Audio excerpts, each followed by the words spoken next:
اعوذ باللہ من الشیطان الرجیم بسم اللہ الرحمن الرحیم الحمد للہ رب العالمین والصلاة والسلام علی رسولہ وآلہ الطیبین الطاہرین المعصومین۔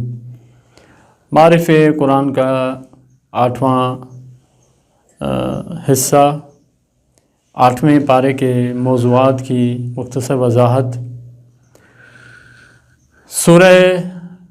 اس پارے میں سورہ انعام کی 111 سے آخر تک اور سورہ اعراف کی 78 سورہ اعراف کی 87 آیات موجود ہیں اور اسی طرح 141 آیات پر یہ پارہ مشتمل ہے۔ سورہ انعام کی باقی ماندہ جو آیات ہیں اس کے کلی موضوعات اس طرح ہیں۔ قرآن کے مخالفین خدا کی نشانی پر ایمان نہیں رکھتے۔ 2، حرام اور حلال گوشت کا جو احکام ہیں وہ آیت نمبر 118 سے لے کر آیت نمبر 121 تک بیان ہوئے ہیں۔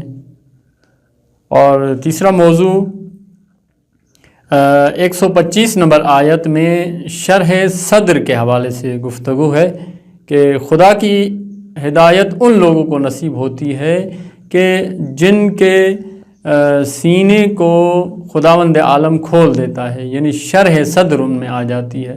جس طرح حضرت موسیٰ علیہ السلام نے بھی فرعون کے پاس جانے سے پہلے خدا کی بارگاہ میں عرض کیا کہ رب اشرح لی صدری ویسر لی امری۔ یہ شرح صدر کا مطلب یہ ہے کہ یعنی انسان خدا کی ہدایت کے لیے اپنے دل کو آمادہ پاتا ہے اور خدا کی ہدایت جو ہے وہ لے لیتا ہے، یعنی ایسا نور ان کے دلوں میں روشن ہوتا ہے کہ ان کے دل اسلام کے لیے آمادہ ہو جاتے ہیں۔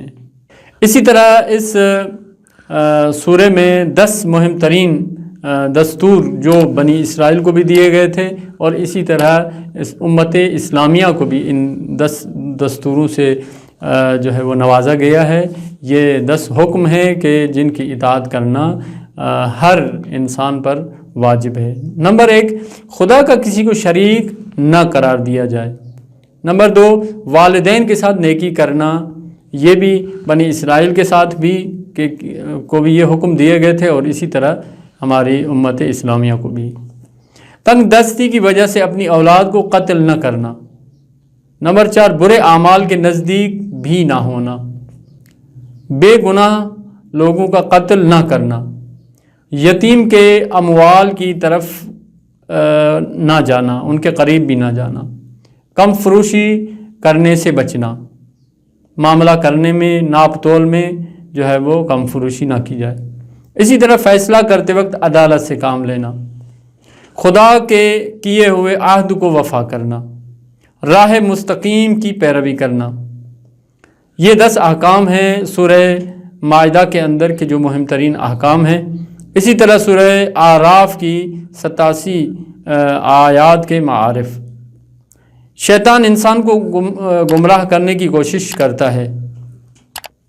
آیت نمبر 1 سے لے کر 36 تک شیطان کے حوالے سے جو ہے وہ گفتگو ہے اور شیطان کا خدا کی بارگاہ میں سوال کرنا کہ خدایا تو نے مجھے گمراہ کیا ہے، تو نے مجھے اپنی بارگاہ سے نکال دیا ہے، اس لیے میں ان انسانوں کو گمراہ کروں گا اور تیرے راہ سے ان کو بھٹکاؤں گا، مختلف طریقوں سے جو ہے وہ انہیں تیری راہ سے بھٹکاؤں گا۔